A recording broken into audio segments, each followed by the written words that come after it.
Kwanza tumekuwa na kikao kizuri. Tulialikwa na Mheshimiwa Waziri Profesa Palamagamba Kabudi, na mkutano huu ulikuwa unataka kujua nini ambacho Club ya Young Africans inakiendea kwenye discussion ya mchezo wa 184 dhidi ya Simba uliopangwa kucheza tarehe 8 mwezi wa 3 2025.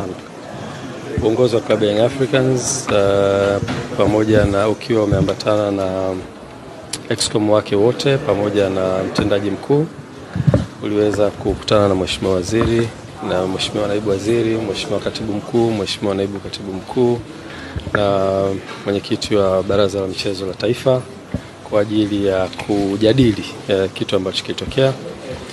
Bahati nzuri Club ya Young Africans kupata nafasi ya kufikisha yale ambayo ni msingi kabisa yanayohusiana na mchezo ule, na baada ya kufanya hivyo platform ambayo Mheshimiwa Waziri na jopo lake walitengeneza, dhamira yake kubwa ilikuwa ni kusikia nini kinachotoka kwa viongozi wa Young Africans, na sisi wakati wote tukiwa kama viongozi tunasimamia interest ya taasisi yetu, ambayo taasisi yetu inasimamia wanachama na timu kwa ujumla.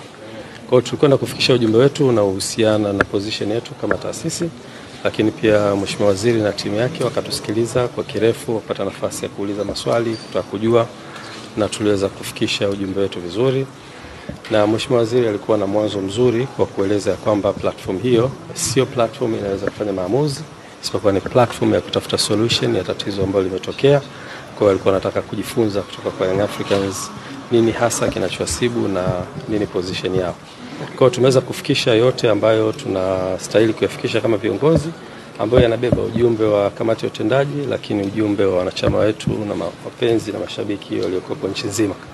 Ujumbe huo umefika, Mheshimiwa Waziri na timu yake wamepokea, tumewaachia wafanye kazi na tumekubaliana tutakuwa na vikao vingine endelevu kwa ajili ya kutafuta solution ya jambo hili. Kwa hiyo nichukue fursa hii kuifikisha message hii kwenu kwa wanahabari ili muweze kujulisha umma wa Tanzania, lakini pia nichukue fursa hii kuambia wanachama na mashabiki wa Club ya Young Africans, sisi tuko hapa kwa ajili ya kusimamia interest za taasisi yetu, na ni watoe hofu ya namna yoyote, wasiingiwe na hofu ya namna yoyote.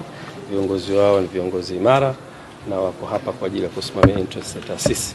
Kwa hivyo wakae kwa kutulia, na solution itakapopatikana tutaweza kurudi kwao na kuwajulisha.